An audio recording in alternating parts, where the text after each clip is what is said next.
Ya estoy por acá de vuelta. Es que estaba activando también la cámara porque esto lo vamos a subir después. No encontré. La semana pasada la subí de una vez en Instagram, pero lo malo es que nada más duró el día ese. Entonces ahora vamos a ver cómo hacemos para ponerla en IGTV. Así que, Lenín, vamos con la pregunta nuevamente. La No pregunta participa Álvaro. nuevamente es: ¿qué veterano de la Guerra de los 1000 días fue designado por el presidente Belisario Porras para liderar las fuerzas expedicionarias y repeler al avance costarricense en Coto? Mensaje de texto al 6261 1524. Y ya tenemos la respuesta correcta. Oh, Por favor, le vamos a pedir al wow. oyente que nos escriba también su nombre y desde dónde nos está escuchando. La respuesta correcta es Manuel Quintero Villarreal.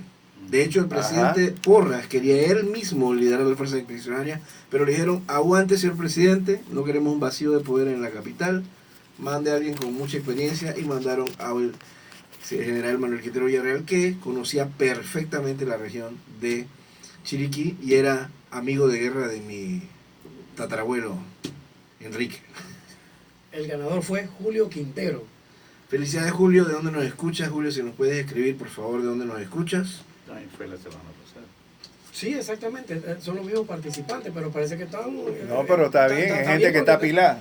Mira, y te digo algo que es interesante porque... Es gente que está pilada. Residencial Está bien. Las, los agarró. Saludos a todos allá.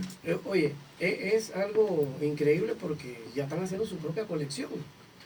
Increíble. Sí, pero está bien, eso está bien. Eso está bien porque... Eso está muy bien. Mira, lo bonito es que siguen el programa. Y participa, que es lo principal. Eso es excelente. Así que te ganaste. Y de paso nos culturizamos todos. Exactamente, nos retroalimentamos. Alimentamos. Así que te ganaste 3 monedas del asentamiento campesino de la FAO en 1973 y un Silver Certificate $1 de 1957 serie E. Y, Rodrigo, ¿tenés alguna pregunta? Una preguntita. Que estoy A, E, I, O, U. ¿Cómo hicieron para crear ese límite entre Panamá y Costa Rica en Punta Burica? Bueno, como les había expresado, la parte costarricense siempre tuvo un movimiento militar, o sea, estructurado, organizado, con toda su logística. Ellos contrataron a un señor Gap, William M. Gap, y ese señor se encargó de cartografiar, de revisar todo Costa Rica, la parte fronteriza. Eso lo pagó, incluso lo quería pagar los kits, porque ellos estaban buscando el oro, la mina de la Estrella. Y el señor William M. Gap era un especialista, le pagaron muy bien, que todavía pues un sueldo creo que era por ahí de 600 mensuales en esa época. puede ser mucha plata. Hoy en día casi como $25,000 más o menos. Pero ese hombre era muy puntual, ese señor era muy reconocido, y él logró cartografiar, ver todo esto. Ahora, aparte de él, también un gran cartógrafo, Agustín Codazzi, que murió en 1859, pero él antes de eso llegó aquí a Panamá y estuvo con de Ovaldía, el familiar pues de esa época, no es el mismo el que 1903, pues tiene que ser José de Ovaldía, sí. Y el otro, el de 1903, José Domingo de Domingo Ovaldía. Ovaldía, exacto. El otro era José de Ovaldía, Entonces, que era gobernador. Ajá. Ese estuvo en la casa de él, Codazzi, y revisó también, hizo un dibujo, un plano que lo tiene ahora mismo, una copia ahí en la casona. En la casa, La casona lo tienen ahí, muy bonito. Ese dibujo lo revisaron ellos. Disculpa, este es el museo del señor Mario Sí. Molina. Correcto. Y entonces Gap por su parte hizo otro trabajo. O sea que cuando llegaron a ellos a ver el plano, a buscar las divisiones, ya ellos tenían todo. Ya ellos sabían cuál era el área bananera. Y aquí tengo un plano que les muestra a ustedes lo que les dije sobre el área de banano. Este es el límite de 1905. Toda esta área para acá es la mayor parte bananera. Y ellos nada más tienen un corto tramo. Entonces, a la hora Ahí está, esa es la división de 1905.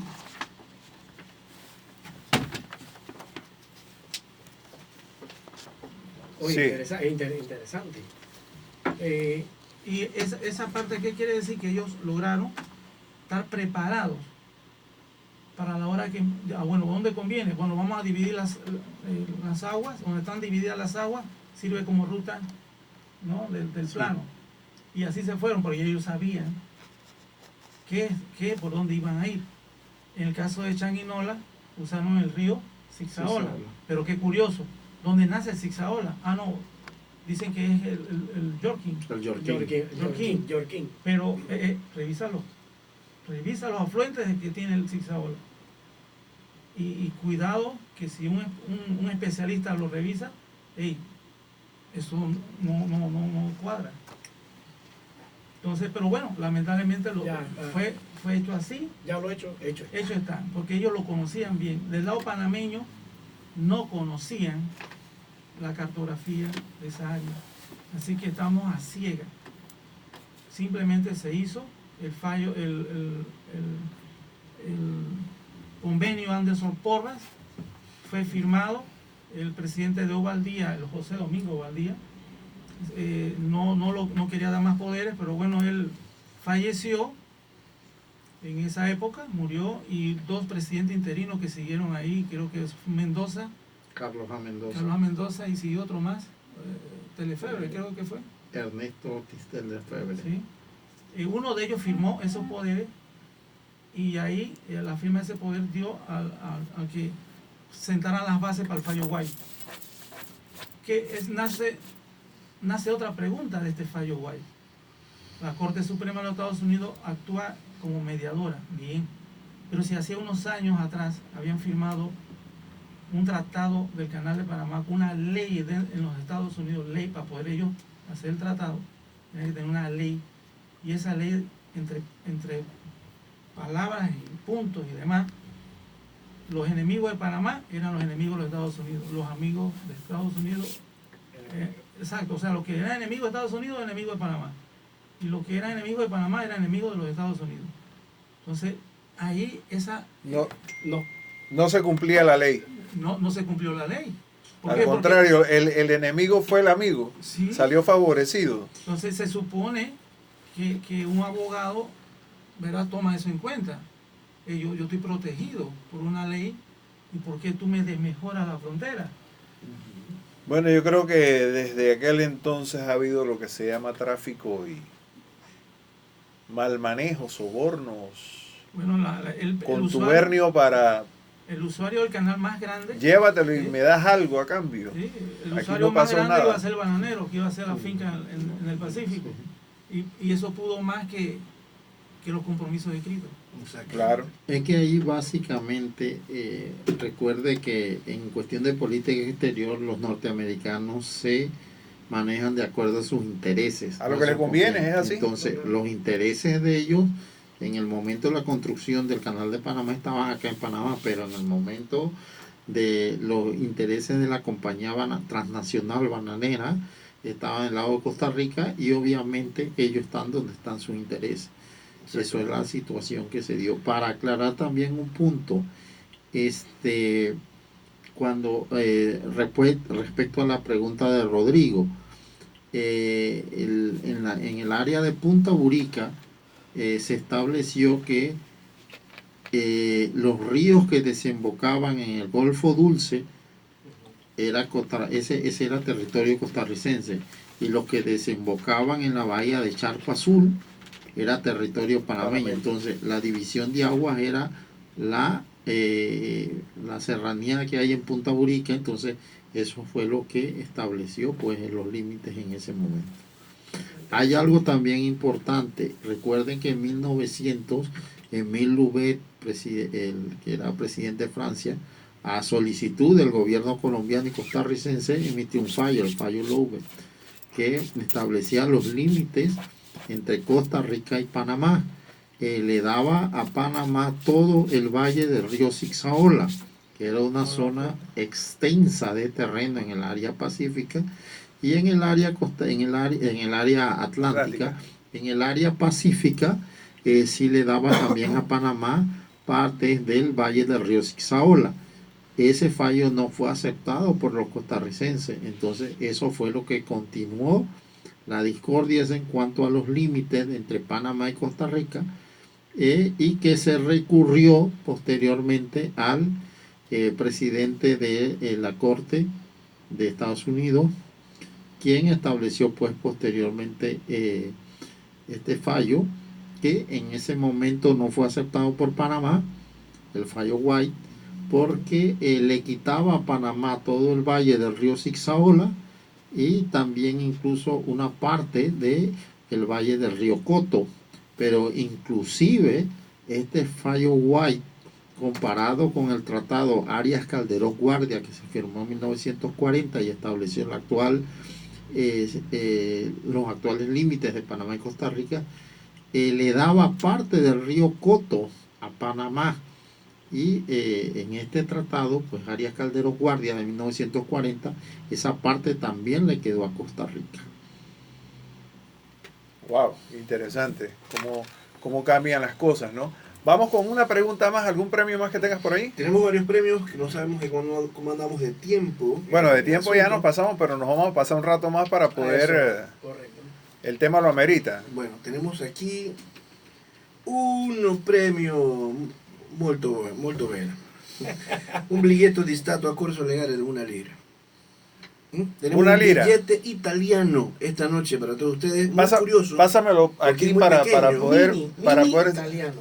El billete Una más lira pequeño. italiana. Me dices el año, por favor, Fonsi, cuando llega allá, por favor.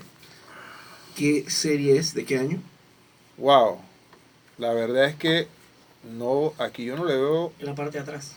En la parte de atrás. ¿No dice? 29 de noviembre de 1944. Del 44, finales de la Segunda Guerra Mundial. Ya, para ver. No, todavía no caía Mussolini. No, ese billete de Mussolini. Ese billete es un billete de Mussolini, entonces. Así que vamos a Dice ver. 23 de noviembre de 1944. La ley dice que fue del 20 de mayo de 1935, número 874. Excelente. Bueno, vamos a hacer una pregunta. A corso legale. Vamos a Que ponerlo aquí también tiene que ver. en maraca, digo en cámara. Vamos a hacer una pregunta que también tiene que ver con la guerra de Coto, ya que es el tema principal esta noche. Y vamos a hacer una pregunta sencilla, fácil. Ahora sí, para que no nos demoremos tanto. ¿Cuál era el nombre del último soldado panameño sobreviviente de la guerra de Coto y en qué fecha murió? Fácil pregunta. ¿Cuál era el nombre del último soldado sobreviviente de la guerra de Coto, panameño, y en qué fecha murió? Las respuestas al 6261-1524, solamente mensajes de texto. Únicamente mensaje de texto 6261-1524, nombre del último soldado panameño de la guerra de Coto. O sea, el que murió de último, que ya... Un señor que hasta le dieron una pergamino presidencial, algo así, una condecoración, muy interesante, por cierto. Y bueno, lo único que usted tiene que hacer es... Y no hemos dicho que vamos a regalar. No, sí, aquí está. Oye, El billete, una lira de la Italia. Es que veo esto acá y veo como que quedan muchos Biglietto di Stato a corso legale. Un billete italiano. Dalla Italia. Oye, está la gente con el Google. Está la gente googleando, pero Googleando, increíble. Okay. rápido, Nos contesta entonces. El primero que contestó fue. Aquí. Por favor, necesitamos que nos escriba su nombre, la primera persona que contestó y la respuesta. No, el número, los últimos números para que sepa quién fue. Ajá, la fecha falta. Hay alguien que nos mandó el nombre y falta la fecha y el año. Por favor, rápido. No, porque eso lo dijimos al aire. Se deciden de ustedes dos, no, la fecha en que murió el soldado. Listo, ya tenemos ganador. El señor Sergio González nos contesta desde La Sonde, Ah, bien. Mira, excelente. Vaya, bueno. El Sergio nombre del González. soldado panameño, el último soldado sobreviviente de la guerra de Coto, que murió el 26 de junio de 1996, era José María Peralta. Ese era el último soldado sobreviviente de la guerra de Coto. Felicidades entonces a Sergio González, que nos escribe desde la sonda. Y te has ganado una lira italiana de 1944, un billete fascista. Fascista. Así que muy No, bonito pero billete. está bien, el Muy billete no curioso tiene la porque es bien culpa. pequeño y muy interesante. Yo pensé que era una estampilla gigante, no un billete. Está muy bonito el billete. Sí, es una estampilla gigante. Sí. Excelente ítem para empezar su colección de numismática. No, pero Así como que estaban en la guerra, imagínate, tenían que seguimos hacerlo. con más temas, seguimos más con... Sí, seguimos con la guerra de Coto. ¿Qué más nos tiene el Oye. señor Dimas por ahí que contar? Tú me contaste algo interesante sobre Tomás Armuelle. Cuando venía en el ferrocarril, yo me he intrigado con esa. Hay una situación que... Tomás Armuelles. Tomás Armuelle. Ok, ¿quién era Tomás Era Armuelles? capitán en ese momento. Bueno, él era capitán. Lugarteniente de... Sí, era amigo de combatiente, veterano de la guerra de los 1000 días. Vivió en Boquete. Tengo entendido que también ayudó a proponer la ley de creación del distrito de Boquete. Se destacó como alcalde, policía. Interviene acá en la situación de la guerra de Coto. Mantuvo total presencia en esa época, en esas instancias. Y le asignaron, esa es la parte de la que no comprendo, le asignaron custodiar el vagón que traían los fusiles y las armas capturadas a los costarricenses. Él no iba también con el general Quintero. No. Él venía con 4 soldados, 4 oficiales, cuidando, y 2 asesores que se pidieron a los Estados Unidos. No entendí tampoco porque los barcos norteamericanos y los asesores acá abajo, ¿no? Entonces los 2 asesores, los 2 Banana Republic. estaban en Mamá el mismo United. vagón y Sí. murieron los panameños porque el vagón se descarriló. Si nomás recuerdan ustedes que la línea vieja del tren llegaba hasta donde hoy en día es la Biblioteca Nacional de David Chiriquí. Sí. Es correcto. Entonces, antes de eso, donde está hoy en día la feria de San José de David, eso era el switch, ahí se dividía. Había una bifurcación hacia Pedregal y otra Pa' Boquete. para Boquete y David. y la otra hacia Lange y con Correcto. consecuencias. Entonces, ellos ahí en ese switch desviaron los vagones que traían las municiones y las armas. No es táctico, no soy militar, pero le conversé a un oficial y dice, no, yo no hubiera movido hasta cuando finalizara totalmente la situación. Mover las armas y municiones muy detrás para llevarla a Pedregal, para montarles un barco para llevársela para dónde.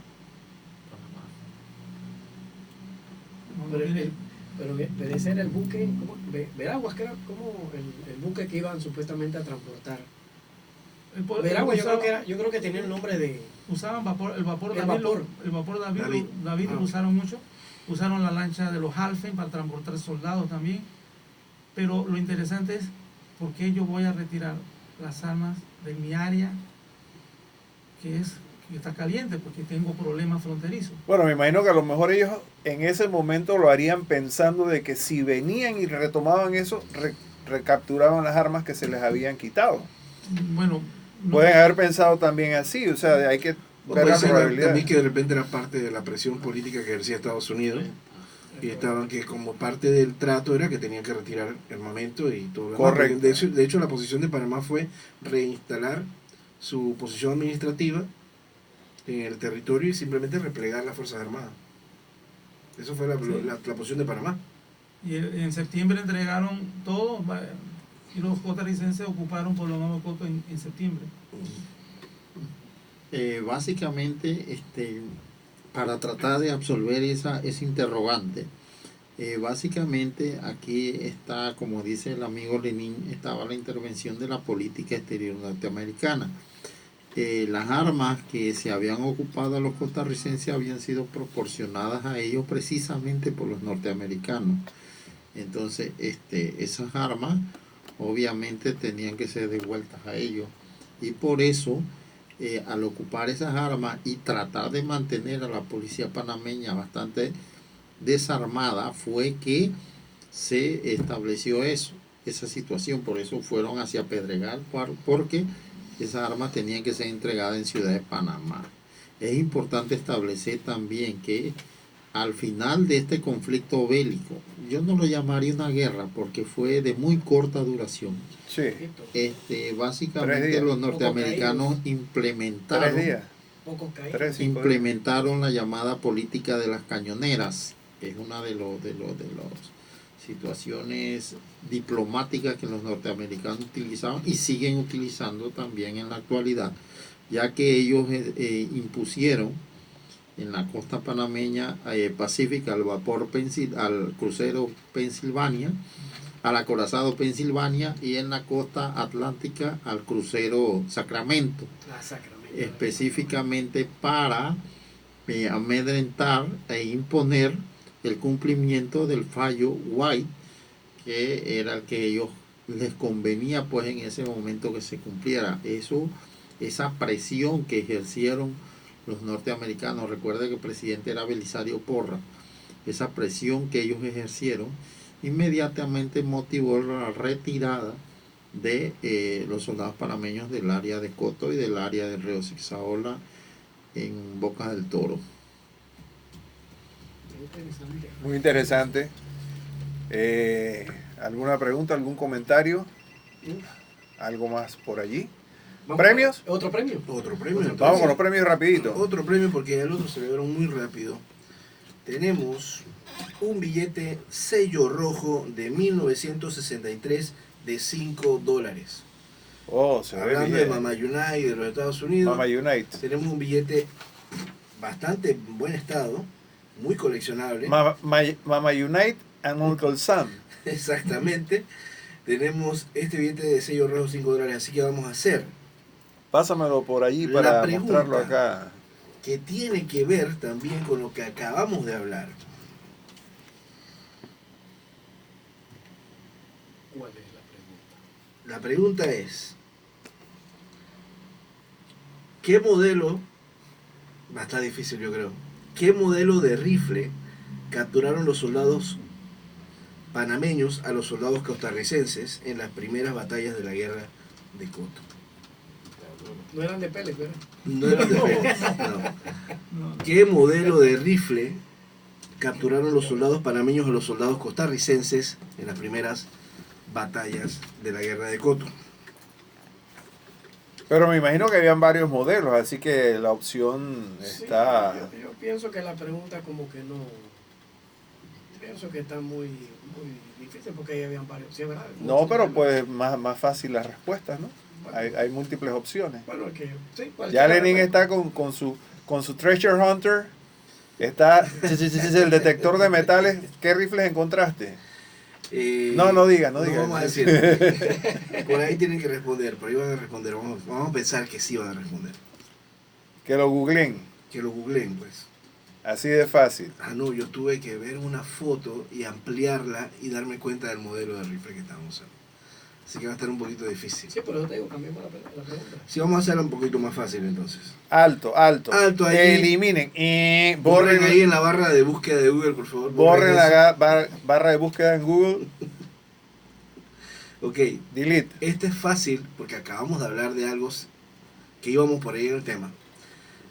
¿Qué militar panameño murió en un accidente del ferrocarril de Chiriquí llegando a Puerto Pedregal y en qué fecha? Mírale ¿Qué la militar cara. panameño? Mira la cara del señor Dimas. Sí, reído. estábamos hablando de algo de esto. ¿Qué militar panameño murió en un accidente del ferrocarril de Chiriquí llegando a Puerto Pedregal? Y por favor, la fecha. Ahora sí, esta pregunta tienen que contestarla porque es muy fácil. Está facilita. Estamos regalando un billete de $5 sello rojo de 1963. Así que la respuesta es al 6261-1524, mensaje Mensaje de solamente. texto únicamente, por favor. No aceptamos llamadas. 6261-1524. Mencionaba hace un rato también lo de las minas de la Estrella, que fueron como el detonante original de esto. Yo estaba hace rato, desde que estábamos hablando de que veníamos para acá para la emisora, la mina de la Estrella. Resulta que ya yo había leído sobre la perdida mina de la Estrella, una mina que fue colonial de los españoles, año 1600, 1500 por allá. Y resulta que hace tiempo leí un recorte de periódico sobre 3 ciudadanos, uno norteamericano, uno alemán y uno holandés, que se dedicaron a buscar la mina de la Estrella y aparentemente la encontraron en el año 1937. Pero ¿qué sucede? Estos señores se encuentran en uno de los túneles 80 barras de oro. ¿Qué fue lo primero que hicieron? Uno se encontró 80 barras de oro, que estaban todos, otros siguieron buscando por otro túnel, y otro encontró 24 barras de oro más adelante, pero decidió no decir a los otros, y eso desató, cuando los otros se dieron cuenta, desató un tiroteo en las montañas entre ellos. Solamente sobrevivió uno que bajó las montañas y le informó a las autoridades de Ugaba que se habían encontrado 2 barritas de oro y que bueno, el resto se las habían llevado. No se dice qué fue del oro recuperado por las autoridades, que en ese entonces eran las de Ugaba, porque informaron fue del lado de Panamá, porque estas minas resulta que están en el área de, esto se llama, a ver, si no me falla el celular, Santa María, las montañas de Santa María. Esto queda en medio de la frontera Panamá con Costa Rica. Y así que... Pero entonces está en el lado panameño. Están del lado panameño. Sí, están del lado panameño. Sí. Entonces... Ese no es Santa María, No me suena. no me suena. Sí, Santa María. No. Yo quiero saber un poquito de geografía. Estaba para el lado panameño. Sí, y más porque la frontera era más allá. Sí, por eso te digo. Entonces, Esa situación de la frontera... Piedra Candela es el área. ahora sí, Piedra Candela. Y hay unas colinas que le dicen Santa María en Piedra Candela. Ahora sí. Sí, y siguieron ellos y todavía, bueno, ya a esta fecha ya se ha disipado esa situación que a Dios gracias no se heredó de más conflicto. Sí hay ciertos hechos fronterizos que de repente un monumento o hito, están construyendo una calle, se perdió. ¿No? Pero siempre hay ahora, pues, lógico que hay planos digitales, Claro. seguimiento de GPS, y lo ubican. En Río Sereno, por allá, hubo una situación de un dueño de una propiedad, finca, cuando llega a verla, había una finca tica. Wow. Y entonces buscó su amigo y todo donde lo había comprado, o sea, Ajá, correcto. Claro. Las medidas y plan y tuvieron que todo. buscar abogado, topógrafo, ponerla, y entonces la situación, porque tienes que pagar abogado pues para demostrar Correcto. Recupera tu tierra. recuperar tu tierra, tu finca. Yo creo que eso siempre está sin... ¿Llegó mensaje? No, aún no. No. Aún no. Todavía no ha llegado mensaje. Todavía no ha llegado puesto mensaje. todavía. Repetimos la pregunta rápidamente. Pregunta fácil. ¿Qué militar panameño murió en un accidente del ferrocarril de Chiriquí llegando a Puerto Pedregal y en qué fecha? 6261-1524. Mensaje de texto únicamente. Eso es para que mande su mensaje de WhatsApp. Así que Oye, hoy he aprendido bastante. así de fácil. He aprendido. Yo tengo ganas de